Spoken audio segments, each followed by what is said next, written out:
우리들은 성경을 읽을 때 이미 이 성경의 이야기들을, 성경의 말씀들을 우리는 머릿속에 이미 상상을 하고 그 이야기들이 어떻게 이루어질지 생각하고 결과를 그려보면서 성경을 보게 됩니다. 이를테면 우리는 이미 결과를 알고 있는 드라마나 영화를 보는 것과 같은 그런 이야기들인 것이죠. 그런데 한번 우리 이 이야기들, 이 성경 속의 이야기들을 우리가 단 한 번도 읽어본 적이 없는 그런 이야기, 단 한 번도 들어본 적이 없는 그런 장면이라고 한번 생각을 해보겠습니다. 그렇게 상상을 하고 스포일러라고 하죠. 스포일러를 1도 안 당한 그런 영화와 드라마를 보는 것과 같이 이 성경의 오늘의 말씀을 한번 들어보고 있다고 생각을 해보겠습니다. 그렇게 생각하고 우리의 이야기를 한번 들어가게 될 때 오늘의 아브라함에게 일어나는 이야기들이 어떻게 이루어갈지 한번 함께 살펴보도록 하겠습니다. 오늘 성경 본문 22장 1절에서 보면 이렇게 시작을 합니다. 그 일 후에 하나님이 아브라함을 시험하시려고 그를 부르시되 아브라함아 하시니 그가 이르되 내가 여기 있나이다, 이렇게 말씀을 하고 있습니다. 그 일 후에라고 이제 이야기를 하고 있습니다. 이런 일들 후에라는 말인데요. 그러니까 이런 일들이 일어나고 난 후라고 이제 다시 설명을 하게 될 수 있는 것이죠. 그러니까 그 앞부분에서 어떤 일이 일어나고 그 이후에 오늘의 본문이 이어지고 있다는 이야기입니다. 그러면 바로 그 일 후가, 그 일이 어떤 것을 이야기를 하느냐, 바로 오늘 22장에 전에서 이야기하고 있는 21장의 이야기들이 바로 그 일이라는 것이죠. 그럼 21장에 어떤 일들이 일어났는지 그 본문을 살펴보면 21장 처음 부분에서는 이제 이삭이 태어납니다. 하나님께서 약속하시고 너무나 오랫동안 기다렸던, 그래서 사라가 임신을 하고 그리고 하나님이 말씀하셨던 때에 아브라함에게 아들을 낳게 되는 것이죠. 얼마나 오래 기다렸습니까? 얼마나 오래 기다렸던 그 일, 얼마나 감격스럽겠어요. 그런 일들이 일어났던 것이죠. 그런데 하나님께서 주신 이 아들이 태어났을 때 태어난 아기에게 이름을 지어줍니다. 이삭이라는 이름을 지어줘요. 하나님께서 말씀하셨던 그 이삭이라는 이름을 그대로 지어줍니다. 이삭이라는 이름의 뜻이 웃음, 그가 웃는다라는 이런 뜻이거든요. 그 전에 아들을 얻지 못하여 웃지 못했던 사라가 드디어 웃게 되는 그런 감격적인 순간을 보게 되는 것이죠. 그런데 그 이전에 이 아브라함과 사라의 모습들이 어땠냐면요, 아들을 주신다고, 큰 자손을 주신다고 이 약속을 하셨는데 여전히 나에겐 아무런 씨도 없다, 하나님이 나에게 아무런 일도 하지 않으셨다고 그렇게 불평할 때도 있었고, 혹은 우리 집에서 길러진 사람이 내 상속자가 되겠습니다라고 그렇게 불신의 마음을 가졌던 적도 있었습니다. 그러나 그 일들 통해서 일어난 이후에 하나님께서 주셨어요. 이삭이라는 아들을, 웃음이라는 그 약속을 이루어 주신 모습을 보게 되었던 것이죠. 그리고 그 아들 이삭을 통해서 하나님의 그 약속을, 그 언약을 이루어 가게 하신다는 것을, 약속을 다시 한번 보여주십니다. 우리가 아브라함의 이야기를 생전 처음 듣는다고 상상하면서 이 이야기를 읽어 나간다고 하지만 우리의 삶 속에서도 이 이야기처럼 우리가 생각했을 때 하나님의 약속들이, 하나님께서 나에게 행하실 그 일들이 어쩌면 더디게 이루어지고 있다고 생각이 될 수도 있고, 이루어지지 않는 것인가라는 상상이 될 수도 있습니다. 그래서 불평을 할 때도 있고 불신을 가질 때도 있는 이런 우리의 모습이 있다는 것이죠. 정말 이 길이 맞을까? 내가 걸어가고 있는 이 길이 정말 바른 길일까? 하나님이 원하시는 길일까? 혹은 내가 다른 길을 가고 있는 것은 아닐까? 혹은 하나님께서 정말로 나에게 어떤 것을 원하시는가? 그런 생각들을 하게 됐다는 것을 우리의 삶의 모습 속에서 보게 되었다는 것이죠. 그런데 성경을 통해서도 볼 때도, 우리의 삶을 볼 때도 분명한 것은 하나님께서는 약속을 어기신 적이 단 한 번도 없으셨다는 겁니다. 아브라함의 이야기를 보면 아브라함의 생각과 달랐던 적은 있어요. 그리고 세상의 상식과 하나님의 그 약속이 이루어진 것들이 달랐던 적은 있습니다. 그러나 하나님은 세상의 상식들과 인간의 모든 생각들을 다 깨시고 그것들을 초월하셔서 하나님의 약속을 이루어 가셨던 것을 성경을 통해서 분명하게 보여주고 있다는 것이죠. 그래서 그것들을 통해서 우리가 할 수 있는 고백은, 이 이루어진 일들은 하나님만이 하실 수 있는 일이다라는 그 고백, 우리의 삶에서도 성경 속에서도 우리는 수없이 보게 되는 것입니다. 그런데 21장에서 아들을 얻었습니다. 이삭이라는 아들을 얻었는데 아브라함은 아들을 잃게 됩니다. 무엇이냐면 여종인 하갈을 통해서 이스마엘이라는 아들을 또 얻었어요. 그런데 그 아들을 집안에서 내보내야만 했습니다. 아들이잖아요. 그리고 어떻게 보면 처음 얻은 아들입니다. 여종에게서 얻었지만 처음 얻은 아들이었고, 그래서 하나님 앞에서 이 이스마엘에 대해서 하나님, 이 이스마엘이나 하나님 앞에서 살기를 원합니다라고 그렇게 이야기를 했던 아브라함입니다. 이스마엘에 대한 그의 마음은 있었다는 거예요. 큰 마음을 그 이스마엘에게 가지고 있었다는 겁니다. 그만큼 그 아들의 마음, 간절한 마음을 가지고 있었는데 그 아들을 집에서 내보내야만 했어요. 결국 이스마엘이 집을 떠나가게 되는 것이죠. 하나님이 아브라함을 위로하십니다. 그리고 아브라함에게 복을 주시면서 너의 아들 이삭을 통해서 하나님의 그 약속들을 이루어 가실 것이다 라는 그 이야기를 하십니다. 그러나 그 말씀을 주셨지만 아브라함의 마음은 여전히 아쉬움이 있고 아픔과 슬픔이 있을 수밖에 없는 것은 또한 사실일 거예요. 그 일 후에, 그러한 일들이 일어난 후에 오늘의 이야기가 시작이 되고 있는 것입니다. 그러면서 오늘 1절 말씀에 그 일 후에 하나님이 아브라함을 시험하려고 그를 부르셨다라고 그렇게 이야기를 하고 있습니다. 처음에 우리가 이 성경을, 본문을 처음 읽는다고 상상하면서 읽자고 했지만 그렇게 상상해도 여전히 우리의 머릿속에는 결과가 남아있어요. 이 끝에 결과가 어떻게 되는지 우리는 이미 알고 있기 때문에 그 결과가 이미 남아있습니다.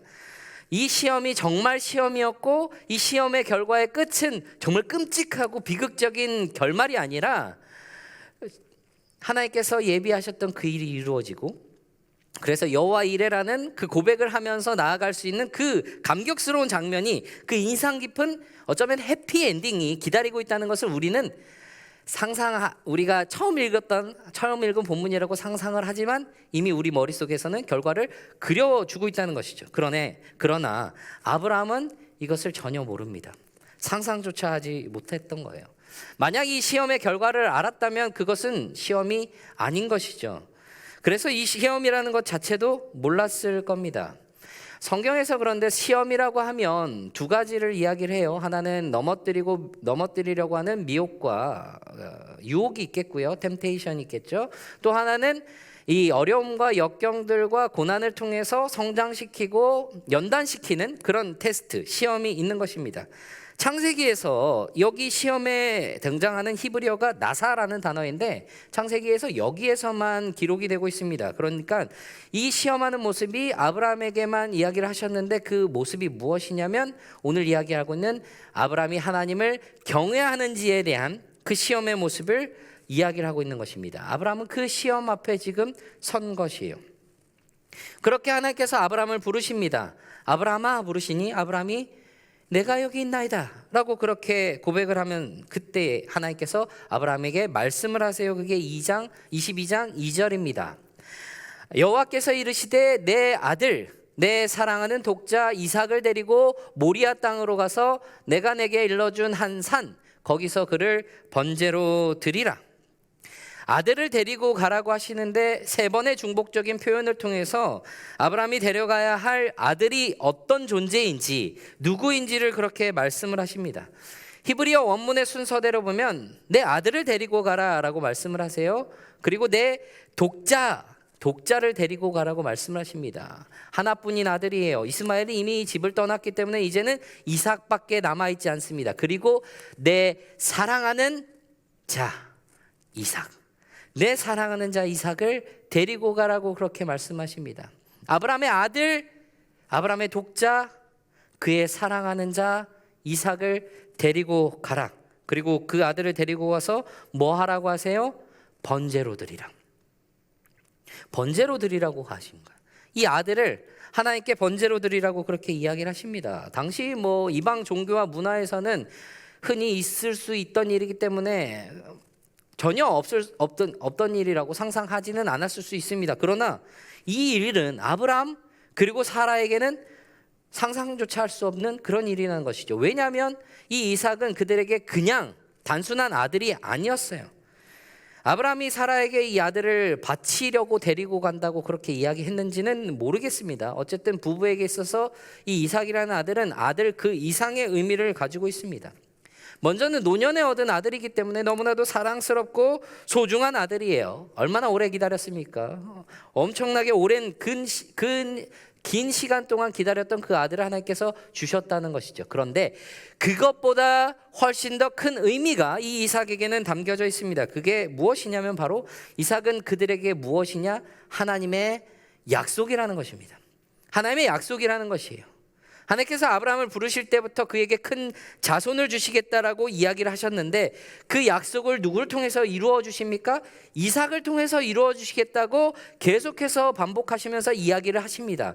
그래서 이 이삭을 결국 주셨어요. 하나님의 약속이 이루어졌습니다. 단순히 거기서 끝나는 것이 아니라 이 약속이 또한 큰 자손을 이루고 하나님이 약속하신 그 땅을 차지할 그때까지 이어져 나가는 것, 누굴 통해서요? 이삭을 통해서 이루어진다는 것이죠. 그러니까 이 이삭은 이 아브라함과 그 사라에게 있어서 단순히 약속, 그리고 그 이상이라는 것이, 아들 그 이상이라는 것을 보여주고 있다는 것이에요. 그리고 이 이삭을 통해서 어떤 일이 벌어져야 합니까? 온 세상이 그를 통해서 복을 받게 되는, 복이 되라는 그 말씀이 이루어지는 그 약속이 바로 이 이삭이라는 거예요. 그러니까 이 이삭을 드리라는 말은, 이삭을 드린다는 것은 하나님의 그 약속이 자신에게 주셨던 그 언약이 안개와 같이 사라져버리는 그런 일이라는 것을 이야기를 하고 있다는 것입니다. 그래서 상상을 한번 해봐요. 아브라함에게 하신 말씀을 나에게 하신다면 어떨까? 사실 아브라함과 비교해보면 전혀 비교조차 되지 않은 그런 기간이지만 그래도 나름대로 조금 기다렸거든요. 기다린 그 아들을 얻었습니다. 그 아들을 달라고 하시면 상상만 해도 눈물이 차올라요. 그런데 아브라함 그 명령을 받고 어떻게 하냐면 아침 일찍 일어납니다. 짐을 꾸려요. 그리고 이삭을 데리고 나귀의 안장을 지우고 두 종을 데리고 나무를 싣고 이삭과 떠납니다. 사흘길을 떠나요. 사흘을 걸어왔을 때 드디어 가야 할 그 모리아 산이 멀리서 보이기를 시작합니다. 사흘을 걸어왔어요. 3일 동안. 아브라함의 마음이 어땠을까요? 걸어오는 동안 누구와 함께 걸었어요? 아들 이삭과 함께 걷고 있어요. 이삭 도착하면 어떻게 해야 됩니까? 번제로 드리라고 하셨어요. 하나님이 데리고 가면서 수많은 상상과 수많은 생각들, 정말 이 아들을 바치라고 하신 게 맞는 것일까? 이 아들을 내가 어떻게 바쳐야 할까? 그런 생각들을 하면서 이 아들을 함께 왔을 거예요. 성경에서는 아브라함과 이삭이 사흘길을 걸어오면서 했던 그 대화나 여러 가지 것들이 전혀 기록이 되지는 않고 있습니다. 단지 그들이 출발했고 도착했다는 이야기만 담고 있어요. 그런데 그 안에 담겨진 아브라함의 그 심경은 어떠했을지 상상조차 할 수 없게 된다는 것이죠. 이제 3일의 시간이 지나서 산이 보인다는 말은 무슨 말입니까? 이제 도착하면 산에 올라서 이 이삭을 바쳐야 하는 시간이 다가오고 있다는 말이죠. 도착했습니다. 이제 종들에게 나귀와 함께 기다리라고 하고 이삭을 데리고 산으로 올라가요. 이삭에게 나무를 지게 하고 산으로 올라가거든요. 아브라함은 불과 칼을 들고 올라갑니다. 이삭이 나무를 지고 있다는 말 무슨 말일까요? 그만큼 장성하고 건장하다는 얘기겠죠. 이삭이 꼬맹이가 아니라는 거예요. 어린아이가 아니라는 겁니다. 그 나무를 질 정도로 건장해진 청소년 혹은 청년의 나이대가 이미 되었다는 거예요. 그래서 이제 올라가고 있는데 이삭이 아브라함을 부릅니다. 내 아버지요. 그랬더니 아브라함이 내 아들아 내가 여기 있다라고 이제 대답을 하는데 그때 이삭이 묻습니다. 아버지 불과 칼과 나무는 있는데 번제할 어린 양이 어디 있습니까? 라고 그렇게 묻고 있는 거예요. 번제할 나무 누구한테 있습니까? 이삭 자신이 지금 지고 있어요. 불 아브라함, 칼 아버지가 들고 있습니다. 그런데 지금 어린 양이 없다는 거죠.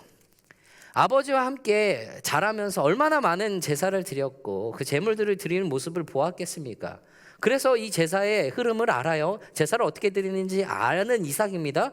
그런데 없어요. 하나가. 어린 양이 없는 것이죠. 이삭이 생각이 어떠한지 알 수는 없습니다. 그러나 이 질문 어떠할까요? 아브라함에게는 가슴을 후벼 파는 질문이었을 겁니다. 아버지 어린 양은 어디 있어요? 응 그래 그 어린 양이 없고 그게 너야 라고 어떻게 이렇게 말하겠습니까? 그래서 아브라함이 뭐라고 말했냐면 22장 8절에 아브라함이 이르되 내 아들아 번제할 어린 양은 하나님이 자기를 위하여 친히 준비하시리라 하고 두 사람이 함께 나아가서 어떤 마음으로 그런 말을 했는지는 알 수 없습니다. 단순히 그 상황을 모면하기 위해서 그 이야기를 한 것인지, 아니면 정말 믿음으로 고백한 말인지, 아니면 소망하는 말을 그 안에 담아두었던지는 알 수는 없지만, 아브라함의 그 말 이후에 하는 말, 두 사람이 함께 나아가서 여전히 그들은 같이 걸어 올라가고 있습니다. 그 이후의 일이 어떻게 될까요? 결국 하나님 말씀하신 곳에 이르렀습니다. 이제 정말 시간이 다가왔어요. 아브라함이 100세를 훌쩍 넘겼거든요. 이삭을 100세에 낳았고 지금 이삭이 건장한 나이가 되었으니까 100세를 이미 한참 넘긴 나이예요. 열심히 제단을 쌓습니다. 돌을 쌓아요. 제단을 쌓고 거기에 나무를 이렇게 버려놓습니다. 그리고 나서 무엇을 하나요? 이삭을 결박하여 그 위에 놓습니다. 9절에서 결박하다라고 이야기하는 그 단어가 아카드라는 단어입니다. 희생 제사를 드리기 위해서 짐승의 발을 묶는 그런 것을 이야기를 하고 있어요. 구약에서는 여기만 사용된 단어입니다. 여러분, 통상적인 제사의 방식은 어떠할까요? 통상적인 제사에서 제물을 통째로 얹어 놓을까요? 아니죠. 제물에 각을 뜹니다. 제물을 토막낸다는 거예요. 그리고 제물을 처리하고 분리해서 그 다음에 불에 잘 타도록 그렇게 처리를 한 다음에 제단 위에 올린다는 것이죠. 그런데 이삭은 그냥 결박해서 올렸어요. 무슨 말이에요? 이삭이 저항을 했으면 묶을 수 없었다는 얘기입니다. 이삭을 마취시킨 것도 아니고 이삭을 기절시킨 것도 아닙니다. 이삭이 그 아브라함이 결박하는 일을 할 때 순순히 복종했음을 보여주고 있는 것이에요. 100세를 훌쩍 넘긴 이 아버지가 건장한 이 아들을 묶는다는 것, 아들이 그것을 순순히 복종하지 않으면 할 수 없는 그런 일이라는 것입니다. 그렇게 이삭이 누워 있어요. 아브라함이 칼을 듭니다. 어땠을까요? 그 마음이 정말일까? 진짜 이 칼을 데려야 될까? 칼을 높이 들고 찌르려 할 때 그 표현하는 단어가 목을 찔러서 단번에 죽이다라는 그런 단어입니다.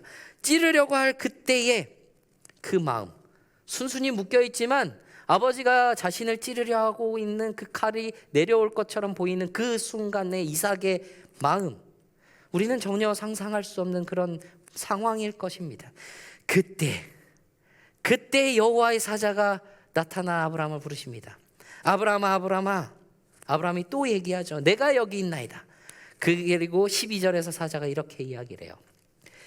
사자가 이르시되 그 아이에게 내 손을 대지 말라.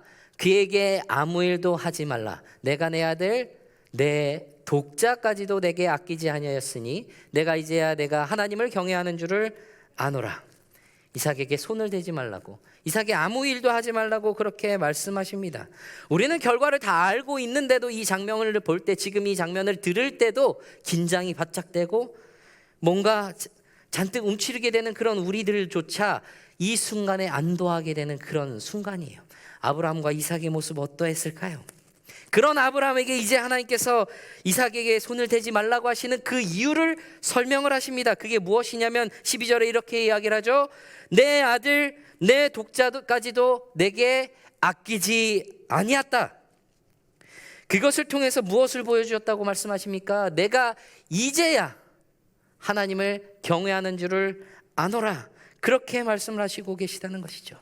하나님께서 아브라함에게 하셨던 시험의 결과가 여기에서 나타나고 있다는 것입니다. 그러면 이 시험에 아브라함이 합격했다는 것인데 그 시험이 무엇을 이야기를 하겠습니까? 아브라함이 여호와를 경외하는지 그것을 아는지,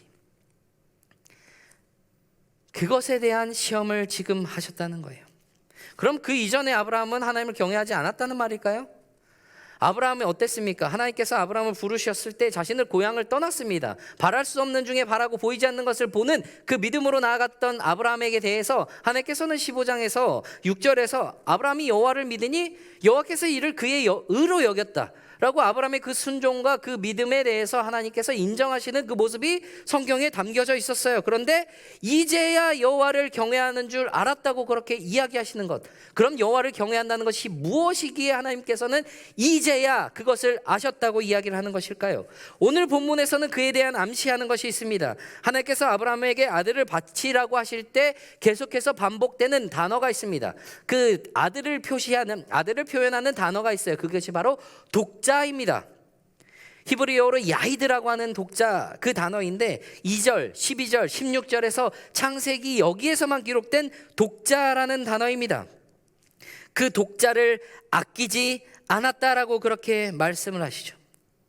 아브라함에게 유일한 아들은 이삭이라고 말씀을 하고 계시다는 것입니다. 아브라함이 12장에서 하나님께 부름을 받아요. 12장에서 22장까지 이어오는 가운데 아브라함이 어떤 것을 했을까요? 하나님이 약속을 주셨잖아요. 큰 자손을 내게 주고 이 땅을 너에게 주고 내 이름을 창대하게 되고 너는 복이 될지라라고 그렇게 말씀을 하셨습니다. 자손이 있으려면 아들이 있어야 돼요. 상속자가 있어야겠죠. 아브라함은 처음에 그것을 롯으로 생각했습니다. 조카 롯이라고. 아브라함과 함께한 혈육이 그였던 것이죠. 그런데 롯 어떻게 됩니까? 떠나갑니다. 그 다음에 아브라함이 이야기했던 게 자신의 집에서 길린 자 다메섹 사람 엘리에셀입니다. 그 엘리에셀이 자신의 상속자라고, 양자로 삼으려 했겠죠. 상속자라고 그렇게 얘기하실 때 하나님 뭐라고 말씀하셨습니까? 내 몸에서 난 자가 내 씨이다. 내 몸에서 난 자를 통해서 내 씨를 통해서 내 약속을 이룰 것이다 라고 이야기를 하셨어요. 그리고 나서 가진 아들 이스마엘 어떻게 됩니까? 이스마엘도 집에서 떠나갑니다. 그러면 하나님께서 말씀하신 그 약속이 무엇이냐? 이삭. 하나님의 그 약속의 때가 이루어진 때가 누구인가? 이삭. 그 이삭을 통해서 하나님이 이루어 가실 일들이라는 것을 바라보는 것, 신뢰하는 것, 확신하는 것, 그것이 바로 하나님을 경외하는 것이라고 이야기를 하고 계셨다는 거예요.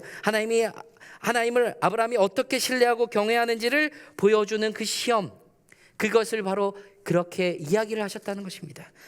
그런 시험 앞에서 아브라함이 이삭을 드리더라도 하나님은 반드시 약속을 이루시는 분이다 라는 그 확신과 신뢰 가운데 여호와를 경외하는 모습을 보였다는 것입니다. 확고하게 말입니다.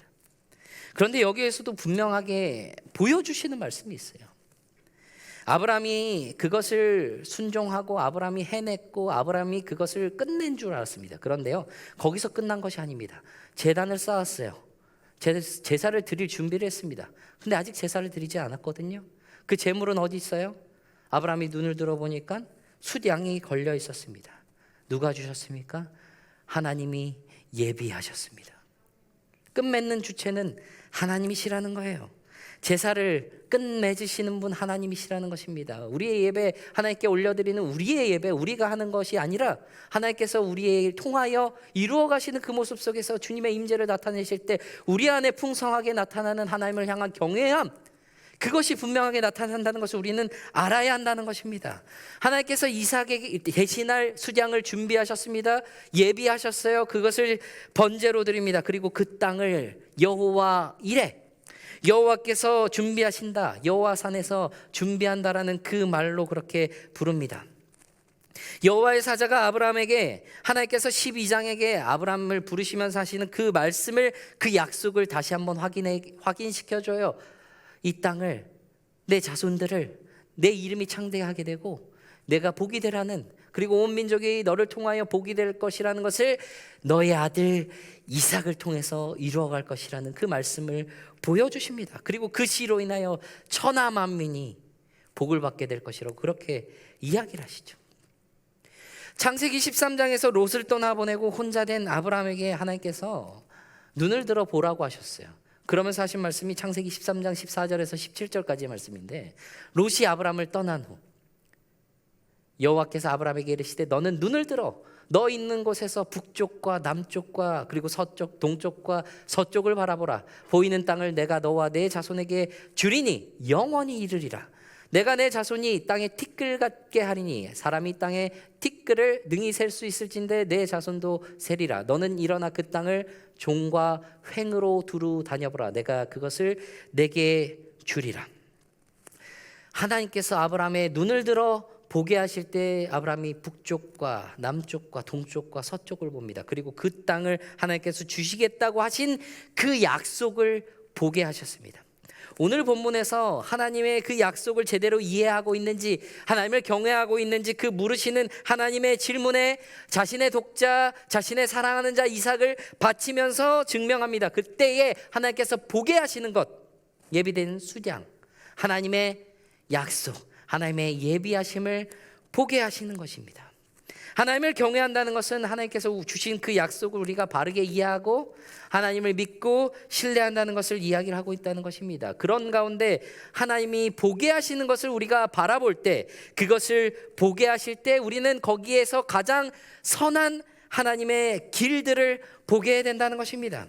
우리에게 가장 소중한 것을 드리라고 하셨어요. 바치라고 하십니다. 그러나 그것을 주십니다. 가장 선한 것을, 가장 좋은 것을, 우리에게 가장 필요한 것들로 우리를 채워나가시는 하나님을 보게 된다는 것입니다. 아브라함에게 독자 이삭을 바치라고 하셨습니다. 그리고 그것을 멈추셨어요. 이삭 사라졌습니까? 이삭 그대로 있고 하나님의 약속이 그 이삭을 통하여 이루어지는 모습을 보게 됩니다. 하나님께서 우리에게 드리라고, 바치라고 하시면서 하나님이 주신 그 모습들 우리에게 바라보게 하셨습니다. 그리고 이삭을 바치라고 하시면서 이삭을 대신하여 보게 하셨던 그 수량, 하나님이 아브라함에게 독자를 바치라고 하셨어요. 근데 그 독자 바치지 않았지만 그 제사를 받으셨습니다. 그런데 사랑하는 자, 독자를 바치신 분이 있으십니다. 하나님 자신이 독생자 예수 그리스도를 보내셨어요. 그리고 죽게 하셨어요. 그것을 통해서 우리에게 바라보게 하셨습니다. 우리의 눈을 들어 주님을 보게 하셨어요. 진정한 약속이 거기 있다고, 그 약속을 그곳에서 이루셨다고, 아끼지 않고 아들을 주셨기 때문에 우리의 사랑하는 그 모든 것들을 다 드려도 여전히 함께 할 수 있게 하셨다고, 그것을 바라보게 하셨습니다. 그래서 이제 우리에게 하나님이 질문하세요. 여호와를 경외하느냐고, 여호와를 사랑하느냐고, 하나님을 신뢰하느냐고 그렇게 물으시는 그 질문 앞에, 그 시험 앞에 우리가 어떻게 대답하겠습니까? 우리가 어떻게 대답해야 하겠습니까? 주님, 내 눈을 들어 주님을 바라봅니다. 주님께서 보게 하시는 그것들을 바라봅니다. 그곳에서 내가 순종함으로 그렇게 하나님을 바르게 알고 바르게 믿고 바르게 순종하겠습니다. 그렇게 결단하게 우리가 되기를 간절히 바랍니다.